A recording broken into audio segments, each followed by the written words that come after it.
Maka berdoalah Nabi Shalih alaihissalam kepada Allah Subhanahu wa taala dan menunjuk batu tersebut yang ditunjuk oleh para petinggi kaum Tsamud. Maka seketika keluarlah unta betina dari batu besar tersebut, yang kemudian dengan kejadian itu membuat para petinggi kaum Tsamud itu kaget dan panik. Alright, assalamualaikum warahmatullahi wabarakatuh.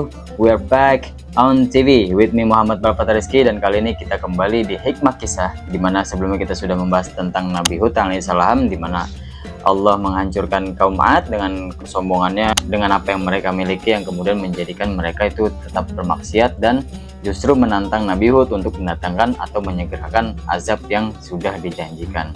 Maka Allah hancurkan kaum Ad. Ya, kali ini kita akan membahas kembali hikmah kisah ke-6 dari Nabi kita ke-6, yaitu Nabi Shalih alaihissalam. Ini agak berbeda dari sebelumnya, dari Nabi Hud alaihissalam, di mana ia jelas diremehkan oleh kaumnya sendiri, kaum Ad. Nah, Nabi Shalih ini justru datang dari keluarga yang cukup terhormat, dan beliaunya juga bahkan dihormati. Bahkan saking dihormatinya, saking dihargainya, Nabi Shalih itu diharapkan bisa menjadi penerus atau pemimpin bagi kaum Tsamud untuk meneruskan adat istiadat mereka. Salah satu kisah terkenal dari Nabi Shalih alaihissalam adalah dimana ketika kaum Tsamud, para petinggi-petingginya itu menantang Nabi Shalih untuk mengeluarkan atau membuktikan mukjizatnya. Nabi Shalih berdoa kepada Allah, kemudian muncullah mukjizat berupa unta betina yang keluar dari sebuah bongkahan batu yang besar sebagai kebenaran daripada ajaran yang beliau sampaikan. Dan kemudian dari kejadian unta tersebutlah yang menjadi awal mula, yang menjadi asal usul dari turunnya azab Allah kepada kaum Tsamud. Setelah kurang lebih 2 minggu kita nggak update, kita nggak ada progres, karena memang gue ini sibuk sebenarnya. Gue harus ketemu orang, gue juga ngantor, terus gue juga ada kerjaan lagi, terus gue ngurus anak, terus gue bantu-bantu istri. Nggak bohong, kemarin nggak ada kuota, nggak ada internet, jadi stuck. Sekarang udah ada paket, nggak ada alasan lagi. So kita lanjut, ini dia hikmah kisah yang ke-6 Nabi Shalih alaihissalam.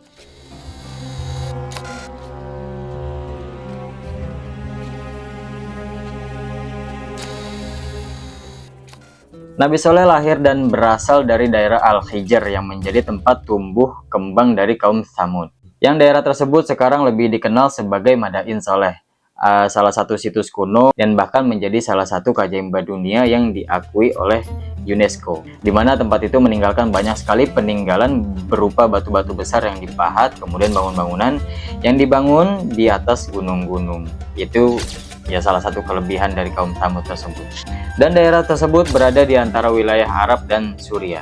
Nabi Shalih alaihissalam adalah pribadi yang cerdas, pribadi yang luwes dalam pergaulan, kemudian pribadi yang juga rendah hati, yang kemudian dengan sifat itulah, dengan kepribadian itulah yang menjadikan Nabi Shalih itu sangat dihormati oleh kaumnya. Ayah beliau bernama Ubaid bin Ashif dan kakeknya bernama Ashif bin Masih.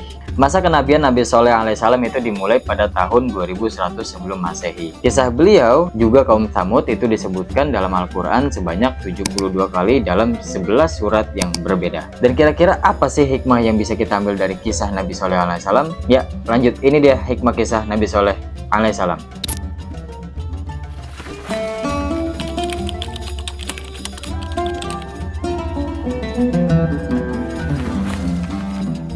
Pada dasarnya kisah Nabi Shalih alaihissalam, Nabi Hud, Nabi Nuh, dan nabi-nabi yang lainnya itu mempunyai background yang sama, di mana mereka sama-sama dihadapkan dengan kaum yang menyembah berhala dan harus menyuruhkan untuk menyembah Allah Subhanahu wa taala. Kaum Tsamud ini memiliki kelebihan yang luar biasa, di mana mereka itu mampu dan sangat mahir untuk memahat batu-batu yang besar di atas gunung-gunung dan menjadikannya sebuah bangunan-bangunan. Selain itu, mereka juga diberikan kehidupan yang makmur dan sejahtera. Maka dengan semua kelebihan yang telah Allah berikan, itu justru menjadikan mereka menjadi sombong. Dari sini kita bisa belajar bahwa kita perlu dan harus benar-benar memahami apa itu kekurangan dan apa itu kelebihan.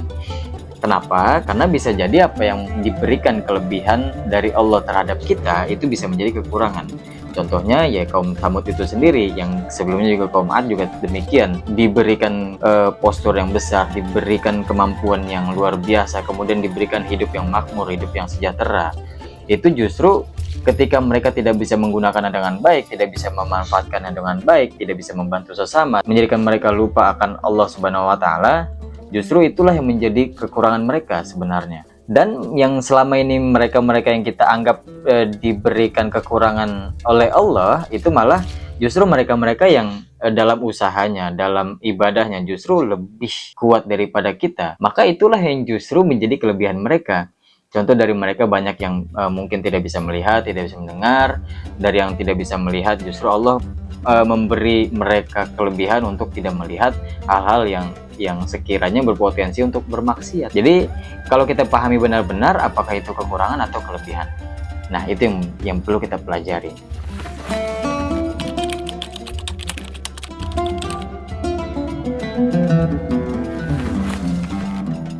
Dalam kisah Nabi SAW, beliau datang dari keluarga yang dihormati. Beliau juga adalah salah satu orang yang sangat disenangi karena ya tadi yang sudah gue jelaskan, beliau adalah orang yang sangat luwes dalam bergaul, cerdas dan rendah hati, yang kemudian menjadikan beliau dan juga keluarganya itu sangat dihormati oleh kaum Tsamud. Bahkan dalam salah satu sumber menyebutkan bahwa Nabi Soleh ini sebenarnya diharapkan bisa meneruskan dan bisa memimpin kaum itu sendiri, kaum Tsamud, untuk kemudian meneruskan adat istiadat mereka dan mempertahankannya hingga akhir. Tapi kaum Tsamud dibuat kecewa oleh Nabi Shallallahu Alaihi Wasallam, di mana seseorang yang sudah diharapkan untuk bisa memimpin malah justru menjadi seseorang yang diutus oleh Allah untuk bahkan menghentikan mereka untuk meninggalkan adat istiadat mereka atau sesembahan mereka sebelumnya dan menyembah Allah Subhanahu wa Ta'ala. Kenapa kecewa? Karena tentu itu tidak sesuai harapan mereka kan. Mereka mengharapkan Nabi Soleh ini bisa meneruskan dan bahkan memimpin kaumnya sendiri, kaum Tsamud. Tapi justru sebaliknya, Nabi Soleh malah justru menyerukan untuk menghentikan apa yang selama ini mereka sembah, apa yang selama ini menjadi adat istiadat mereka, dan kemudian berganti dengan mengikuti ajaran beliau yang diutus oleh Allah. Dimana pada saat itu kaum Tsamud itu menyembah berhala, yang berhalanya itu dari patung-patung yang mereka pahat sendiri kemudian disembah. Tapi seiring berjalan waktu, karena Nabi Soleh tidak menyerah untuk menyerukan apa yang diperintah oleh Allah Subhanahu wa Ta'ala, maka orang-orang terutama petinggi-petinggi kaum Tsamud itu mulai khawatir. Juga dibalik itu orang-orang pun mulai mengikuti ajarannya, sedikit demi sedikit mulai mengikuti ajaran yang dibawa oleh Nabi Soleh alaihissalam. Yang karena hal itu tentu saja membuat para petinggi kaum Tsamud itu merasa khawatir, merasa Nabi Soleh ini adalah ancaman, karena Nabi Soleh ini terus-menerus berusaha untuk meyakinkan orang-orang bahwasannya apa yang mereka lakukan salah, dan kemudian beralih kepada ajaran yang dibawa oleh Nabi Soleh. Dan khawatir jika ini dibiarkan maka akan terus menambah pengikutnya, maka akan terus banyak orang yang berpotensi untuk meninggalkan adat istiadat mereka atau sesembahan mereka sebelumnya. Dari sini kita bisa belajar bahwa apa yang kita bawa dan menjadi turun-temurun memang terkadang mengandung nilai yang positif, tapi bukan berarti 100% benar. Dunia ini terlalu sempit untuk kemudian kita hanya mengambil referensi atau pembelajaran dari ajaran-ajaran terdahulu dan berhenti untuk mempelajari hal-hal yang baru, apalagi di zaman sekarang. Justru kita sebagai seseorang dan sebagai generasi yang sekarang mempunyai giliran, selagi masih muda, selagi masih mempunyai banyak waktu, kita dituntut dan kemudian belajar banyak dari orang tua kita. Tugas kita hanya harus terus-menerus untuk belajar, kemudian sembari memperbaiki dari ajaran yang kita terima sebelumnya, beradaptasi dengan setiap perubahan, sehingga dari generasi ke generasi itu dari segi pribadi, keluarga, atau bahkan nasib itu bisa mengalami perubahan yang lebih baik.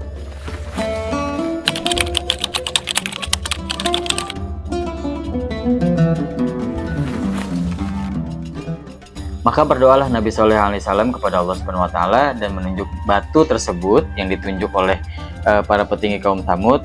Maka seketika keluarlah unta betina dari batu besar tersebut, yang kemudian dengan kejadian itu membuat para petinggi kaum Tsamud itu kaget dan panik, karena mereka menantang sesuatu kepada Nabi Soleh yang di luar akal manusia, dan ternyata itu bisa dibuktikan bahwasannya Allah memberikan jalannya melalui Nabi Shallallahu Alaihi Wasallam. Dan itu tentu saja membuat mereka khawatir, karena para pengikut Nabi Shallallahu Alaihi Wasallam ini menjadi semakin yakin, dan mereka-mereka yang belum mengikuti ajarannya itu justru mulai mempertimbangkan untuk kemudian, wah ini kayaknya bener nih Nabi Soleh nih, gitu. Singkatnya, dari kejadian tersebut itu membuat mereka mengingkari perkataan yang menyebutkan bahwasanya mereka akan beriman atau mengikuti ajaran Nabi Soleh ketika sudah mendapatkan kebenaran, tapi mereka mengingkarinya, dan justru mereka dengan egonya, dengan pride-nya malah merencanakan pembunuhan terhadap unta betina tersebut, juga terhadap Nabi Soleh alaihissalam. Maka berhasillah mereka untuk membunuh unta betina tersebut, yang kalau misalkan unta betina tersebut diganggu